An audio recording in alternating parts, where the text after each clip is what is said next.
Hello बच्चों, मैं साहिल sir स्वागत करता हूं आपका हमारे इस यूट्यूब चैनल के वीडियो में। तो इस वीडियो में आज हम करने वाले हैं क्लास 12th के पॉलिटिकल साइंस के 6 मार्क्स के उन मोस्ट इंपोर्टेंट क्वेश्चंस के जो तुम्हारे इस साल के बोर्ड एग्जाम में आने वाले हैं। और ये क्वेश्चन कोई आम क्वेश्चन नहीं है, ये क्वेश्चन पिछले 10 साल से रिपीट होते हुए आ रहे हैं। ठीक है, मोस्ट इंपोर्टेंट पीवाईक्यूज हैं। ठीक है, आप इसको कुछ भी बोल लो, लेकिन है ये आपके लिए बहुत ही ज्यादा मोस्ट इंपोर्टेंट। इनको अगर तुमने नहीं किया तो समझ लो तुम्हारे जो 90 का टारगेट है वो 90 का टारगेट अचीव नहीं हो पाएगा, क्योंकि ये क्वेश्चन बहुत ही ज्यादा इंपॉर्टेंट है। इन क्वेश्चन को तुम्हें आने चाहिए और इनके पॉइंट आपको याद होने चाहिए। तो बिना देरी के शुरू करते हैं अपने क्वेश्चंस को। तो देखो, पहला क्वेश्चन क्या है, सोवियत संघ के पतन के किन्हीं 3 कारणों का उल्लेख कीजिए। बहुत ज्यादा इंपॉर्टेंट क्वेश्चन है, हर बच्चे के मुंह पे रटा रहता है। 12वीं क्लास के हर बच्चे के मुंह पे ये क्वेश्चन रटा होना चाहिए। ठीक है ना, अगर आपको नहीं रटा हुआ है तो रट लो अभी कि सोवियत संघ के विघटन के क्या कारण रहे। तो देखिए, तो सोवियत संघ का पतन 1991 में हुआ, जो शीत युद्ध के अंत का संकेत था। इसके पीछे कई राजनीतिक, आर्थिक और सामाजिक कारण जिम्मेदार थे। कोई एक कारण नहीं था, बहुत सारे कारण थे। इन कारणों को हम सामाजिक, आर्थिक और राजनीतिक रूप में हम क्या कर सकते हैं, डिवाइड कर सकते हैं। तो पहला बात करते हैं आर्थिक कमजोरी। सोवियत संघ में आर्थिक कमजोरी आ चुकी थी, तो सोवियत संघ की अर्थव्यवस्था धीरे धीरे कमजोर होती गई थी। केंद्रीकृत योजना और तकनीकी पिछड़ेपन के कारण उत्पादन घट गया था।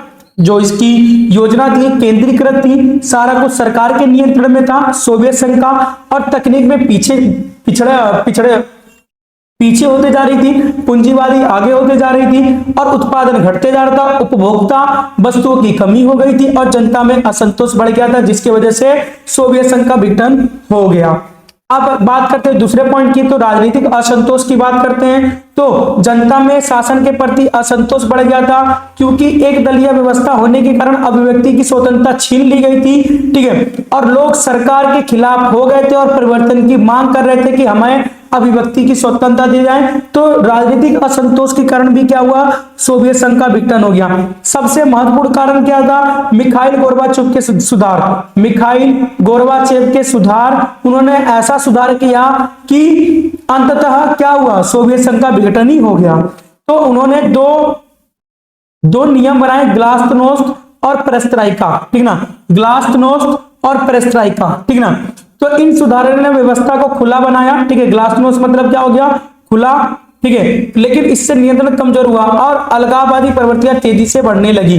तो जो ग्लास्तनोस्त खुलेपन की जो नीति थी और जो पेरेस्ट्राइका थी, इस नीति ने क्या कर दिया, ठीक है, इस नीति ने अलगाववादी प्रवृत्तियों को और ज्यादा बढ़ा दिया। अगला बात करते हैं राष्ट्रवाद का उद्धार। ठीक है, तो आपके जो बाल्टिक गणराज्य थे, जो सोवियत संघ के जो बाल्टिक गणराज्य थे, उसके अंदर राष्ट्रवादी भावना का उद्भव हुआ। विभिन्न गणराज्य अपनी अलग पहचान और स्वतंत्रता की मांग करने लगे, जिससे सोवियत संघ क्या हो गया, कमजोर हो गया। अगले बात करते हैं सैन्य हथियारों अधिक खर्च किया। सोवियत संघ ने क्या किया, ज्यादातर अपना पैसा किसमें किया, शीत युद्ध के दौरान केवल हथियारों पर खर्च किया। तो अपने संसाधनों का बड़ा हिस्सा सैन्य हथियारों पर खर्च किया। इससे आर्थिक विकास बाधित हुआ और जनता की आवश्यकताओं की पूर्ति नहीं हो सकी, जिससे असंतोष बढ़ गया। पूर्वी यूरोप पर नियंत्रण पर कमजोर होना। ठीक है, इसने क्या किया, अपना सारा पैसा पूर्वी यूरोप के देशों पर खर्च कर दिया, लेकिन जो पूर्वी यूरोप के जो देश थे वो धीरे धीरे इसके हाथ से निकलते हुए चले गए। तो सोवियत संघ का प्रभाव कम होने लगा। पूर्वी यूरोप के देशों ने स्वतंत्र नीति बनाई और जिससे सोवियत संघ की शक्ति और एकता क्या हो गई, कमजोर हो गई। इन सभी कारणों से, संयुक्त प्रभावों से सोवियत संघ का विघटन हुआ और विश्व राजनीति में एक नए राजनीतिक युग की शुरुआत हुई। तो ये था आपके बेटा सोवियत संघ के विघटन के कारण। मैं तो कहता हूं बेटा इसको रट लो, हर सेट में आपके ये क्वेश्चन आएगा। इस साल हर साल आते हुए आया। जब मैं पढ़ता था, ठीक है, जब मैं पढ़ता था 2020 में, तो भी ये क्वेश्चन आया था। मेरे S7 में भी आया था, प्री बोर्ड में भी आया था और तुम्हारे मेरे बोर्ड एग्जाम में भी आया था, और ये हर साल रिपीट होते हुए आ रहा है। तो ये बहुत ही ज्यादा इंपॉर्टेंट क्वेश्चन है, सोवियत संघ का विघटन। अगला, सोवियत संघ के पतन के किन्हीं 3 प्रभावों का वर्णन कीजिए। जब सोवियत संघ का पतन हो गया तो इसके क्या परिणाम निकले, इसके क्या प्रभाव पड़े। तो देखिए, सोवियत संघ के पतन ने वैश्विक राजनीति और अर्थव्यवस्था और शक्ति संतुलन को गहराई से प्रभावित किया और विश्व व्यवस्था में बड़े बदलाव लाए। तो पहले बात करते हैं, पहला बदलाव क्या आया, तो एक ध्रुवीय व्यवस्था बन गई। जहां पहले शीत युद्ध के दौरान 2 ध्रुवीय व्यवस्था थी, अब कितनी ध्रुवीय व्यवस्था हो गई, केवल 1 ध्रुवीय व्यवस्था हो गई। सोवियत संघ का अंत हो गया, केवल कौन बच गया, अमेरिका बच गया। अमेरिका एकमात्र महाशक्ति बन गया। सोवियत संघ के पतन के बाद शक्ति संतुलन समाप्त हो गया और अमेरिका का वैश्विक राजनीति और अर्थव्यवस्था में काफी ज्यादा प्रभाव देखने को हमें मिलता है। नए स्वतंत्र देशों का उदय हुआ, ठीक है ना। जो 15 गणराज्य सोवियत संघ में शामिल थे, जो 15 गणराज्य सोवियत संघ में शामिल थे, वो सबने क्या किया, अपने एक स्वतंत्र देश बना लिया। तो सोवियत संघ के कई देशों में विभाजित हो गया, जैसे कि रूस, यूक्रेन, कजाकिस्तान आदि ने नए राष्ट्र बनाए और अंतरराष्ट्रीय राजनीति में एक नए देश की भागीदारी बढ़ी। समाजवाद का पतन हो गया, क्योंकि सोवियत संघ के पतन होते साथ ही साम्यवादी व्यवस्था का पतन हो गया, क्योंकि सोवियत जो संघ था वो साम्यवादी व्यवस्था को मानता था। तो समाजवादी विचारधारा कमजोर हो गई। कई देशों ने पूंजीवादी व्यवस्था को अपना लिया, जिससे वैश्विक आर्थिक नीतियां और विकास मॉडल में बड़ा परिवर्तन हुआ। शीत युद्ध का अंत हुआ, तो दो महाशक्तियों के बीच में जो शीत युद्ध चल रहा था उसका अंत हो गया। अमेरिका और सोवियत संघ के बीच में जो वैचारिक और सैन्य प्रतिस्पर्धा खत्म हो गई और वैश्विक तनाव में कमी आई। नाटो का विस्तार हुआ, क्योंकि सोवियत संघ तो खत्म हो गया, नाटो का क्या हो गया, विस्तार हो गया। तो पश्चिमी संगठनों का प्रभाव बढ़ा। नाटो ने पूर्वी यूरोप तक विस्तार किया, जिससे अमेरिका और उसके सहयोगियों की शक्ति प्रभाव बढ़ गया। वैश्वीकरण को बढ़ावा मिला, ठीक है। तो वैश्विक आर्थिक सहयोग बढ़ावा, मुक्त व्यापार, निवेश, पूंजी प्रवाह को बढ़ावा मिला, जिससे दुनिया अधिक जुड़ी हुई, परस्पर निर्भर बन गई, ठीक है। तो ये क्या रहे, परिणाम रहे। तो सोवियत संघ के पतन ने विश्व को नई दिशा दी और वैश्विक शक्ति संतुलन को पूरी तरीके से बदल दिया। बात करते हैं क्वेश्चन नंबर 3 की। तो क्वेश्चन नंबर 3 क्या कह रहा है, बहुत ज्यादा इंपॉर्टेंट क्वेश्चन है। तो पर्यावरण के मामले में भारतीय पक्ष के विचारों को अपने शब्दों में व्यक्त कीजिए कि हमारा जो भारत है वो पर्यावरण में जो कमी आ रही है उसके लिए अपने क्या विचार रखता है। भारत जो देश हमारा है वो पर्यावरण के, ठीक है, मामले में संरक्षण में क्या विचार रखता है। तो भारत पर्यावरण संरक्षण और आर्थिक विकास के बीच संतुलन बनाने का समर्थक है। भारत क्या बोलता है कि पर्यावरण का संरक्षण करना चाहिए और आर्थिक विकास ऐसा करना चाहिए ताकि जो संसाधन है वो आने वाली पीढ़ी तक बचा रहे, और वैश्विक मंचों पर न्याय संगत नीति की मांग भी करता है, ठीक है ना। हमारा भारत क्या करता है, ठीक है, पर्यावरण को बचाए रखने की डिमांड करता है, उसके साथ है। समान लेकिन विभेदित उत्तरदायित्व। भारत का मानना है कि सभी देशों की जिम्मेदारी समान नहीं है, ठीक ना। भारत कहता है कि सभी देशों की भागीदारी क्या होनी चाहिए, समान होना चाहिए, लेकिन विकसित देशों ने अधिक प्रदूषण किया है, इसलिए उन्हें पर्यावरण संरक्षण में अधिक योगदान देना चाहिए और विकासशील देशों की सहायता करनी चाहिए। तो देखिए भारत क्या मानता है कि समान लेकिन विभेदित उत्तरदायित्व, यानी कि समान रूप से सबको क्या करना चाहिए, पर्यावरण संरक्षण में, ठीक है, योगदान देना चाहिए, लेकिन ज्यादा योगदान किसको देना चाहिए, विकसित देशों को ज्यादा योगदान देना चाहिए, क्योंकि विकसित देशों ने ज्यादा प्रदूषण फैलाया है। अमेरिका हो गया, ठीक है, आपका रूस हो गया, आपका जर्मनी हो गया, जर्मनी हो गया, फ्रांस हो गया, इटली हो गया, ये सारे विकसित देश है। इन सब ने क्या किया है, ठीक है, पर्यावरण को बहुत ज्यादा प्रदूषित किया। तो इन देशों को क्या करनी चाहिए, ज्यादा से ज्यादा पर्यावरण संरक्षण के लिए कदम उठाने चाहिए और विकासशील देशों का साथ देना चाहिए। भारत इस पक्ष में है। विकास का अधिकार, ठीक है, तो भारत विकासशील देशों के होने के कारण विकास को प्राथमिकता देता है। भारत का एक विकासशील देश है, ये किसको प्राथमिकता देता है, पहले हम क्या करेंगे, अपना विकास करेंगे। तो गरीबी दूर करने और रोजगार बढ़ाने के लिए आर्थिक विकास आवश्यक है, इसलिए पर्यावरण नियमन संतुलन और न्याय संगत होने चाहिए। पर्यावरण संरक्षण की प्रतिबद्धता, तो भारत पर्यावरण संरक्षण के लिए सक्रिय कदम उठाता है। नवीकरणीय ऊर्जा, वृक्षारोपण, स्वच्छता अभियान के माध्यम से पर्यावरण को सुरक्षित रखने का प्रयास करता है। भारत क्या करता है, ज्यादातर नवीकरणीय ऊर्जा पर जोर देता है। नवीकरणीय जैसे कि सोलर एनर्जी हो गया, पवन ऊर्जा हो गया, इन सब पर भारत क्या करता है, ज्यादा जोर देता है। वृक्ष ज्यादा से ज्यादा लगाता है। स्वच्छता अभियान चलता है भारत के अंदर, या भारत ये भी प्रमोट करता है कि पूरी दुनिया में स्वच्छता को ज्यादा महत्व दिया जाए, वृक्ष रोपण किया जाए, नवीकरणीय संसाधनों का प्रयोग किया जाए, जिससे क्या होगा, पर्यावरण संतुलित रहेगी। तो भारत नवीकरणीय संसाधन, वृक्षरोपण और स्वच्छता अभियानों के माध्यम से पर्यावरण को सुरक्षित रखना चाहता है। अंतरराष्ट्रीय सहयोग की बात करते हैं तो भारत वैश्विक समझौते में भाग लेता है। जब भी कोई वैश्विक समझौता होता है जो पर्यावरण को लेकर, जब भी कोई समझौता होता है तो भारत वहां पे जरूर शामिल होता है। तो जलवायु परिवर्तन से निपटने के लिए अन्य देशों के साथ मिलकर कार्य करता है और वैश्विक प्रयासों का समर्थन भी करता है। तो भारत हर प्रयास में जाता है, हर जो बैठक होती है हर बैठक में शामिल होता है भारत, ठीक है ना। पारंपरिक ज्ञान का उपयोग, भारत के पास जो भी पारंपरिक ज्ञान है उसका उपयोग करता है। तो भारत पारंपरिक पर्यावरण ज्ञान को महत्व देता है, जो भी भारत के पास है, ठीक है ना। प्राकृतिक संसाधनों के संरक्षण के लिए पारंपरिक जीवन शैली और ज्ञान को अपनाकर टिकाऊ विकास को बढ़ावा दिया जाता है। भारत के अंदर क्या करते हैं, पारंपरिक शैली है उसको अपनाया जाता है। सतत विकास का समर्थन, भारत किसका समर्थन करता है, सतत विकास का। ठीक है, भारत किसका समर्थन करता है, सतत विकास का समर्थन करता है। तो भारत संतुलित विकास का पक्षधर है कि भाई विकास ऐसा किया जाए कि संसाधनों का दोहन ना हो और संसाधन हमारे आने वाले पीढ़ी के लिए बचे रहे। इसलिए भारत किसका सतत समर्थन करता है, तो सतत विकास का समर्थन करता है। ऐसी विकास जो वर्तमान जरूरतों को पूरा करे और भविष्य की पीढ़ियों के लिए संसाधनों को सुरक्षित रखे, उसे प्राथमिकता दी जाती है। तो भारत पर्यावरण संरक्षण के लिए क्या क्या कदम उठाता है, तो भारत के लिए आपको याद रखना है कि भारत पर्यावरण संरक्षण के लिए कदम उठाता है कि भारत कहता है कि जो विकसित देश है उनको पर्यावरण संरक्षण में ज्यादा महत्व निभाना चाहिए और विकासशील देशों का समर्थन करना चाहिए, उनकी सहायता करनी चाहिए। दूसरा क्या कहता है, दूसरा कहता है कि भाई विकासशील देशों को सबसे ज्यादा किसको प्राथमिकता देनी चाहिए, विकास को प्राथमिकता देनी चाहिए, तभी तो वो क्या करेंगे, पर्यावरण को संतुलित कर पाएंगे। फिर उसके बाद पर्यावरण संरक्षण के लिए प्रतिबद्धता। ठीक है, भारत क्या करता है, हमेशा पर्यावरण संरक्षण के लिए हर प्रकार से उन सभी चीजों का इस्तेमाल करता है जिससे हमारे पर्यावरण को नुकसान ना हो। उसके बाद वैश्विक समझौते में भारत क्या करता है, हमेशा भाग लेता है।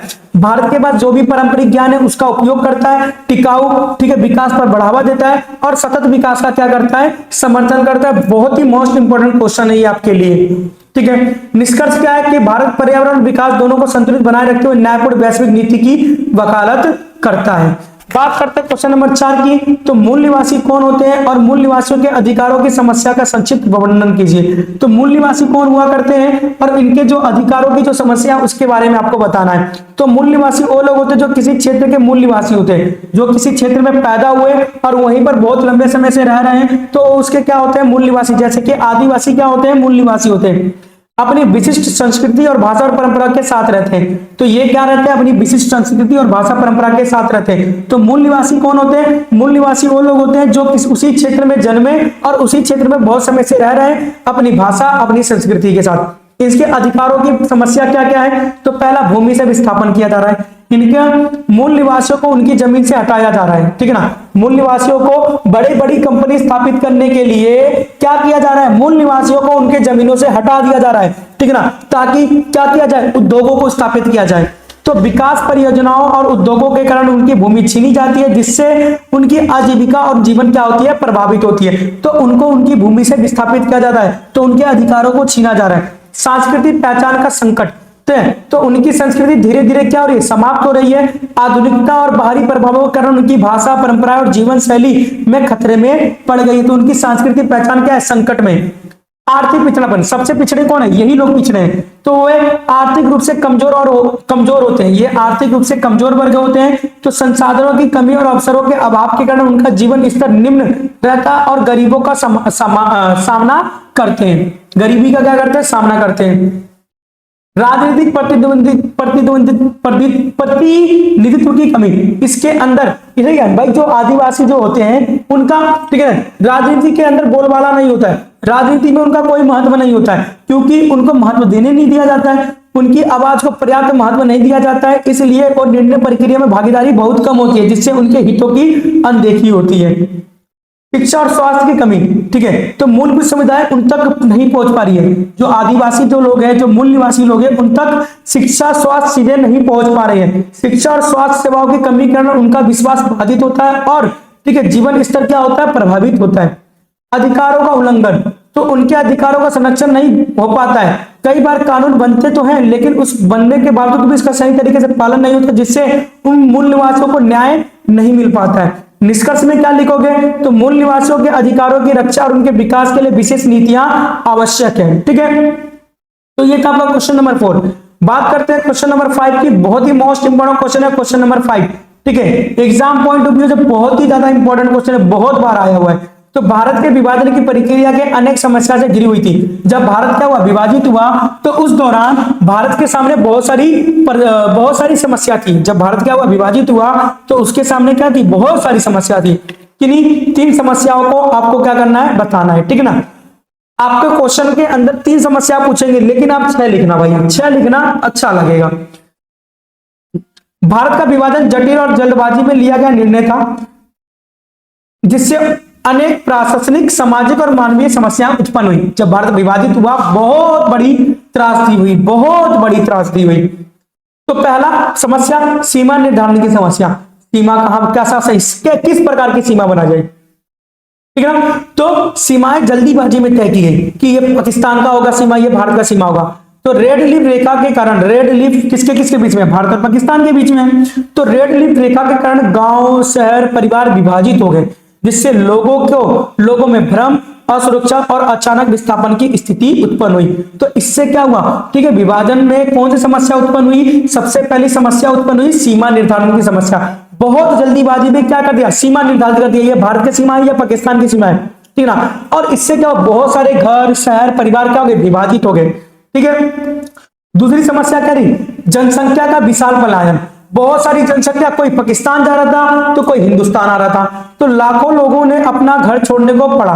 लाखों लोगों को क्या करना पड़ा, अपना घर छोड़ना पड़ा। हिंदू और मुस्लिम समुदायों के बीच बड़े पैमाने पर पलायन हुआ, जिससे शरणार्थी समस्या और मानवीय संकट उत्पन्न हुआ। तो जनसंख्या का पलायन की समस्या हमें देखने को मिलती है। सांप्रदायिक हिंसे, हिंदू धर्म, हिंदू और मुस्लिम को लेकर क्या बहुत ज्यादा हिंसक घटनाएं हुई, हिंदू मुस्लिम को लेकर बहुत ज्यादा क्या हुई, हिंसक घटनाएं हुए। तो विभाजन के दौरान भारी हिंसा घटना हुई, ठीक है ना। दंगे, हत्या, लूटपाट के कारण लाखों लोग मरे गए और समाज में भय तथा असुरक्षा का क्या बन गया, वातावरण बन गया। प्रशासनिक व्यवस्था, ठीक है, सरकारी तंत्र तैयार नहीं था, ठीक है ना। जैसे कि अचानक क्या हुआ, विभाजन के कारण पुलिसों को, सेना को, प्रशासन को, इन सबको क्या कर दिया, विभाजित कर दिया गया। आधी सेना उस तरफ, आधी सेना इस तरफ, आधा पुलिस उस तरफ, आधा पुलिस इस तरफ, आधी प्रशासन उस तरफ, आधी प्रशासन इस तरफ। तो प्रशासनिक अव्यवस्था उत्पन्न हुई। संसाधनों का बंटवारा कैसे हुआ, तो संपत्ति और संसाधनों का विभाजन भी कठिन था, ठीक है ना। जिस तरीके से आधा भारत, जो पूरा भारत था वो आधा पाकिस्तान बन गया, आधा हिंदुस्तान बन गया, उसी तरीके से जो रेल था, सेना थी, धन था, इन सब का भी क्या हुआ, बंटवारा किया गया। शरणार्थियों की समस्या, तो बड़े पैमाने पर शरणार्थी उत्पन्न हुए। पाकिस्तान से बहुत सारे लोग भगकर कहां पर आ गए, भारत के अंदर आ गए, और आज भी हमें देखने को मिलते हैं। तो लाखों लोगों को पुनर्वास, रोजगार और सुरक्षा की आवश्यकता पड़ी, जिससे सरकार पर भारी दबाव पड़ा, ठीक है। तो इस प्रकार विभाजन की प्रक्रिया अनेक समस्याओं से घिरी हुई थी, जिसने समाज और राजनीति दोनों को बहुत ही गहराई से प्रभावित किया। क्वेश्चन नंबर 6 की बात करते हैं, ठीक है। बहुत ही फेमस क्वेश्चन है, बहुत ही प्यारा क्वेश्चन है, बहुत ही इंपॉर्टेंट क्वेश्चन है।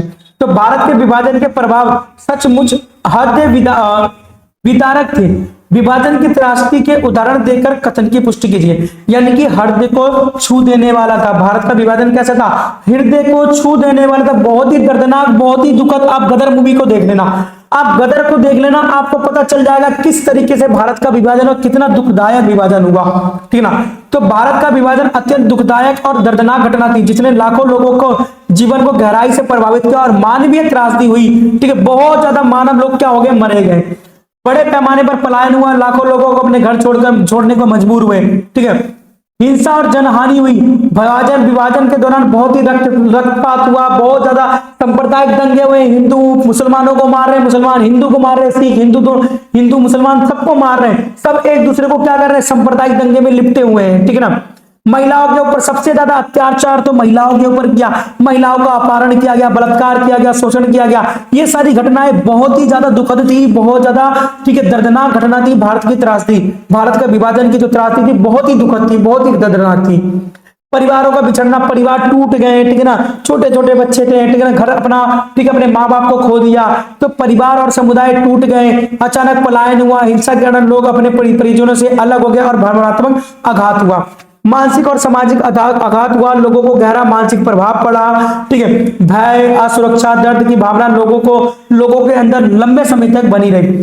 शरणार्थी कठिन जीवन की कठिनाइयां, तो शरणार्थियों को कठिन जीवन को जीना पड़ा। बॉर्डर के पास ही वो क्या कर रहे हैं शरणार्थी लोग, ठीक है। फौज आ रही है, उन्हें गोली मार दे रही है, ठीक है। तो इस तरीके से जो भारत की जो विभाजन था बहुत ही जो त्रासदी भरा था, बहुत ही दुखद था। निष्कर्ष क्या, इस प्रकार विभाजन के प्रभाव वास्तव में हृदय विदारक थे, जिन्होंने मानवता को गहरे स्तर पर क्या किया, प्रभावित किया। क्वेश्चन नंबर 7 की बात करते हैं, तो उत्तर पूर्व के लोगों की क्षेत्रीय आकांक्षाएं अलग अलग तरीके से व्यक्त होती है। किन्हीं 3 मांगों को या आंदोलनों के साथ कथन की समीक्षा कीजिए। आपको उत्तर पूर्व में घटित 3 आंदोलन के बारे में आपको बताना है। तो भारत के उत्तरी पूर्वी क्षेत्र में विविध जनजाति और संस्कृतियां हैं, आपको पता है, ठीक है। बहुत सारी जनजाति, बहुत सारी संस्कृति हमारी उत्तर पूर्वी क्षेत्र के अंदर है, जिनकी अलग अलग क्या है, पहचान है, आवश्यकताएं हैं, क्षेत्रीय आकांक्षाएं हैं, ठीक है। ये सारी चीजें हैं। तो पहला, अलग राज्यों की मांग को लेकर, पहला आंदोलन किस वजह से हुआ, अलग राज्यों की मांग को लेकर। तो कई क्षेत्रों ने अलग राज्यों की मांग की, जैसे कि पहचान और भाषा और विकास की मांग के लिए नागालैंड, मेघालय और मिजोरम ने नए राज्य बनाने की क्या की थी, मांग की थी। नए राज्यों की मांग, पहली आकांक्षा क्या थी, अलग राज्य की मांग थी। पहली आकांक्षा अलग राज्य की मांग, स्वायत्तता की मांग, छूट की मांग, छूट की मांग। तो कुछ समूह अधिक स्वायत्तता चाहते थे, बहुत ज्यादा स्वायत्तता चाहते थे, जैसे कि जम्मू कश्मीर को 370 के तहत स्वायत्तता दी गई, उसी तरीके से 371 के तहत पूर्वी क्षेत्रों को भी, उत्तर पूर्वी क्षेत्रों को भी स्वायत्तता दी गई। वे अपने क्षेत्र के प्रशासन और संसाधनों पर अधिक नियंत्रण चाहते थे, जिससे उनकी संस्कृति और पहचान सुरक्षित रहे। तीसरा, अलग राष्ट्र की मांग, ठीक है, अलग राष्ट्र की मांग। कुछ संगठनों ने स्वतंत्र राष्ट्र की मांग की, अलगाववादी आंदोलन हुए, केंद्र सरकार के खिलाफ संघर्ष किया, जिससे क्षेत्र में अस्थिरता और सुरक्षा की चुनौतियां उत्पन्न हुई। आर्थिक विकास की मांग, लोग किसकी मांग कर रहे थे, लोगों की आकांक्षा क्या थी कि उनको सड़क बना के दिया जाए, उनको शिक्षा दिया जाए, उनको रोजगार दिया जाए, ये सारी कमी थी, इन सबको बेहतर बनाने की क्या हो रही थी, डिमांड हो रहा था। सांस्कृतिक संरक्षण की मांग, इनकी संस्कृति धीरे धीरे क्या हो रही थी, खत्म हुई थी, तो अपनी संस्कृति बचाने की इच्छा होती थी। तो जनजातीय समुदाय अपनी भाषा, परंपरा और पहचान को सुरक्षित रखने के लिए क्या कर रहे, अधिकारों की मांग कर रहे थे। शांति समझौते और समाधान, बाद में क्या किया, सरकार ने शांति समझौता किया और कई आंदोलनों को बातचीत और समझौते के माध्यम से शांत किया, जिससे क्षेत्र में स्थिरता लाने का प्रयास किया गया। तो उत्तर पूर्वी क्षेत्रीय आकांक्षाएं विविध रूपों में प्रकट होती है और उन्हें समझकर संतुलित समाधान आवश्यक है। तो इस तरीके से, ठीक है, वहां के अलगाववादी, अलग राष्ट्र की मांग, अलगाववादी और स्वच्छता, 3 पॉइंट याद रखना। अलगाववादी आंदोलन, अलग राष्ट्र की मांग और उसके बाद किस चीज की, स्वच्छता की मांग, ये इनकी आकांक्षाएं थी, ठीक है ना, और विकास करना इनकी आकांक्षाएं थी। आगे तो क्वेश्चन नंबर 8 है, तो भारत के विभिन्न भागों से उठने वाली क्षेत्रीय मांगों से विविधता में एकता के सिद्धांतों की अभिव्यक्ति होती है। बेशक से क्षेत्रीय मांगे उठ रही हैं, लेकिन ये विविधता में क्या है, एकता को दर्शाता है। क्या आप इस बात से सहमत हैं?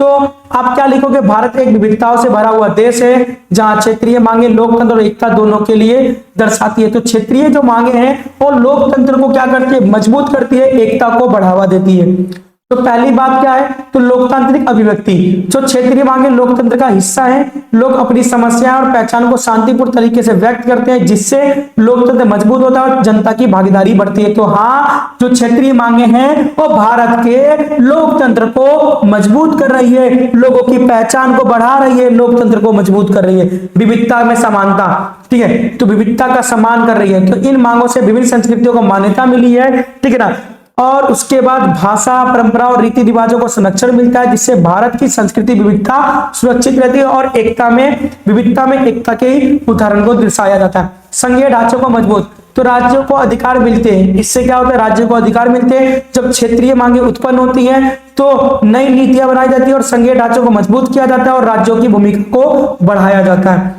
राष्ट्रीय एकता बनी रहती है। इससे क्या होता है, राष्ट्रीय एकता बनी रहती है। मांगों के बावजूद भी देश एकजुट रहता है। संविधान और लोकतांत्रिक संस्थाएं सभी को जोड़कर रखती है, जिससे विविधता के बीच एकता बनी रहती है। विकास को बढ़ावा, तो क्षेत्रीय मांगे विकास को प्रेरित करती हैं। जब क्षेत्र अपनी समस्याएं उठाती है तो सरकार विकास योजनाएं लागू करती है, जिससे संतुलन विकास संभव है। तो क्षेत्रीय जो आकांक्षाएं हैं वो हमारी विविधता में एकता को क्या करती है, बरकरार रखती है, हमारे लोकतंत्र को बढ़ावा देती है, ठीक है। उसके बाद, ठीक है, सभी को एकता के सूत्र में बांधे रखती है, संघीय ढांचे को मजबूत करती है, ठीक है, राष्ट्रीय एकता को बनाए रखती है, विकास को बढ़ावा देती है और संघर्षों को शांतिपूर्ण तरीके से समाधान करती है। तो मांगों का समाधान बहुत ही बातचीत से होता है। लोकतांत्रिक प्रक्रिया के माध्यम से समस्याओं का समाधान किया जाता है, जिससे हिंसा कम होती है और स्थिरता बनी रहती है, ठीक है। निष्कर्ष में क्या लिखोगे, तो इस प्रकार क्षेत्रीय मांगे वास्तव में विविधता में एकता के सिद्धांत को मजबूत करती है और भारतीय लोकतंत्र को मजबूत बनाती है। तो बच्चों ये थे तुम्हारे क्लास 12th के पॉलिटिकल साइंस के मोस्ट इंपॉर्टेंट क्वेश्चन 6 मार्क्स के, अगर तुमने इनको नहीं किया तो मैं गारंटी बोल रहा हूं आपके 90 मार्क्स नहीं आएंगे तो नहीं आएंगे। ठीक है, आप इनको बिना करे मत जाना, बहुत ही इंपॉर्टेंट क्वेश्चन है ये बहुत ही ज्यादा इंपॉर्टेंट क्वेश्चन है। इन क्वेश्चन से एक भी क्वेश्चन बाहर नहीं जाएगा। ठीक है ना, अगर आप 90 चाहते हो तो इजीली आप इन क्वेश्चन को करो, इन क्वेश्चन के पॉइंट को याद करो। ठीक है, और इनको एक्सप्लेन करो, बहुत इंपॉर्टेंट क्वेश्चन है। और हाँ, इससे पहले मैं ठीक है 6 मार्क्स का एक वीडियो अपलोड कर चुका हूं, अगर आपने नहीं देखा है तो उसको देख लेना। और 4 मार्क्स के भी 2 वीडियो अपलोड कर चुका हूं, तो आप उनको भी देख लेना। बहुत ही ज्यादा मोस्ट इंपॉर्टेंट क्वेश्चन आपके लिए होने वाले हैं। तो मिलते हैं जल्दी नेक्स्ट वीडियो में, तब तक के लिए बाय बाय, टाटा। ठीक है ना, मिलते हैं जल्दी नेक्स्ट वीडियो में, और अपनी तैयारी को जारी रखो। ठीक है ना, और क्वेश्चंस को करते रहो।